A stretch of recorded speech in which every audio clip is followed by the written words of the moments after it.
मुकद्दस Bible में इन लोगों के लिए एक पैगाम है, एक इनाम है जो आजिज हैं। ये वही है जो इमसाल 22:4 में लिखा गया है, दौलत और इज्जत और हयात खुदाउंद के खौफ और फिरौतनी का अजर है। तो एक आजिज इंसान बने, खुद को बरतर समझकर मगरूर मत बने, ताकि आपकी उम्र लंबी हो, खुदा आपके दिन दराज करे और आप ऐसे शख्स बन जाएं जो आपके मरने के बाद छूट जाए।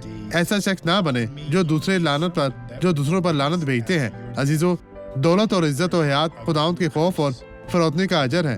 आप ये गवाही देखें और मैं आपके लिए दुआ करने वापस आऊंगा।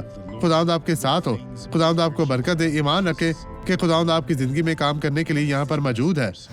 अक्टूबर से पहले अगर कोई चीज़ फर्श पर गिर जाती तो मैं उसे उठाने के लिए आसानी से झुक जाता था, लेकिन पिछले अक्टूबर से मुझे झुकना मुश्किल हो रहा था और बहुत मुश्किल हो रही थी।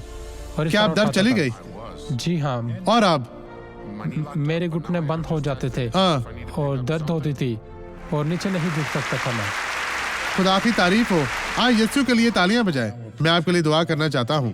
खुदा, मैं तेरे कलाम पर हाथ रखता हूँ और मैं इन लोगों के लिए शफात मांगता हूँ। मैं इन तमाम लोगों की जिंदगियों से, इनके घरानों से हर तरह की बदी, हर तरह की मुश्किल परेशानी को यीशु के नाम में निकालता हूँ। हालेलुया। खुदावंद आपको बरकत दे और आप कहें, खुदावंद तेरा शुक्र हो, खुदावंद आपके साथ है।